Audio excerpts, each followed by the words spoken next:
2:15. Just so you know.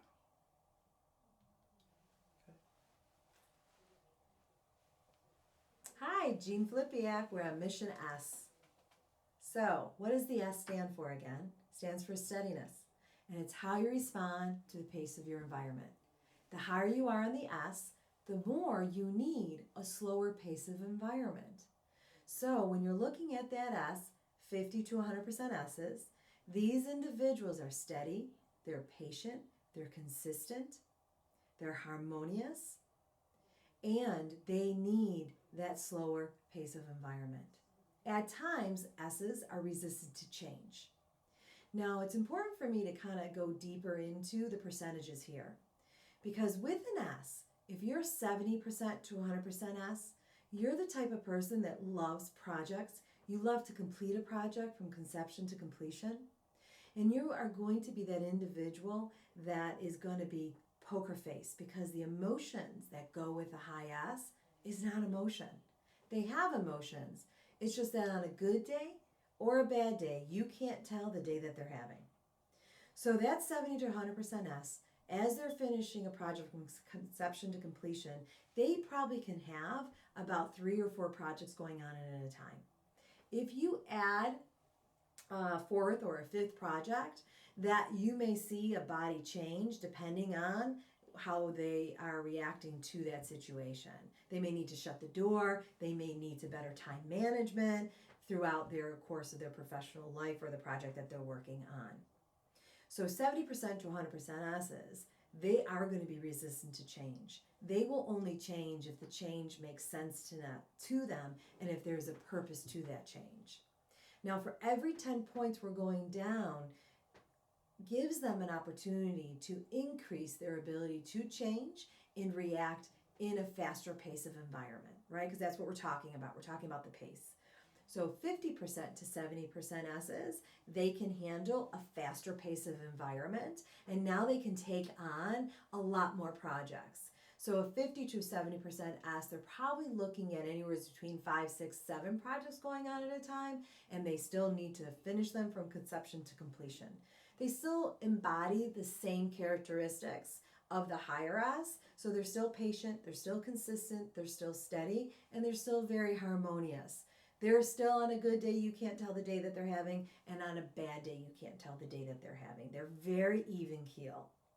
So now when we get right to that 50% mark and we're just crossing over, these individuals like change, they seek change, they are the true blue multitaskers of the world. They will change just for change's sake. You know these individuals, they're changing the color of the house or they're changing the seasons of their house because they can and they enjoy it. And then if you're in an organization, these individuals who love change, they're changing things for moving the company forward. They're changing things because they just need a fresh new idea. So when you look at the 49 to 0% S's, they love change, they appreciate the change, and they're going to change no matter what. They also, the emotions that go with a low S is they have emotions. So on a good day they're crying, on a bad day they're crying. You can see their emotions as opposed to the high S where they're poker face. Now, I know we talked about other dimensions getting us to the S. So let's put a combination together. If you're a high D with a low S, you can imagine that high D is going to want to solve that problem. Could be demanding, they could be egotistical, and they have a low S, so then they may be quick to anger because that goes with the high D, and you're going to see that anger. Now let's flip that. An S, on the other hand, right? They will, when they have that S, they're not going to be seeing that S. They're going to be poker face.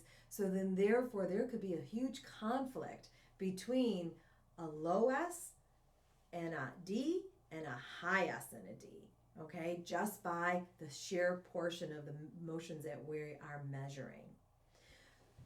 So as you're looking at that S and going back to that airport scenario that we discussed with the D and the I, that S and that flight just got canceled, they're the observers of the world. They're going to see what the D and the I do, and then they'll decide what their course of action is going to be. They're the ones that are probably going around and saying, hey, things are good, things are going to be all right. They're bringing a nice calmness to the situation. So when you're looking at that person who's in the airport, as they are, as I mentioned, they're the observers, you want to be mindful. The best way that I could describe this, you want to be mindful of an S, that if you give an opportunity for an S to talk, they will talk. But you need to give that opportunity to that S. And then they can bring such great solutions to a situation. Now, if you're an S, a high S, right, this could be coming across very uncomfortable for you because you're probably thinking, well, I worked in a fast-paced environment, or I am able to multitask. That is all absolutely true. But this is giving you a sense of awareness that allows you to understand that you are uniquely different to the other dimensions. And it's what you do with that information that could really enhance your communication style when you're speaking to a high D or a high I, or even when you're speaking to a low S. So let's talk a little bit about the communication that can transpire with an S. When speaking with an S, you truly want to be sincere because they believe about teamwork, and they want you to they look at stability and risk in a completely different lens than maybe an I and a D do. So just be mindful of that. You have to remember, there is a place for everybody in this workplace. And really, when we're going through this information, we talked about the I, we talked about the D, and now we're talking about the S, we're really saying, what is your place in the workplace? And then how does that relate to others?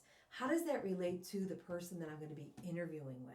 How does that relate to the position that I'm looking to do and the environment that's around it? So I'm very passionate about the S because who knew it? I was an S before I even took this assessment because I worked in fast pace, I multitask, but then I realized what my limitations were and I was able to build upon that for a much successful career and for professional development. So kudos to you if you're a high S, kudos to you if you're a low S.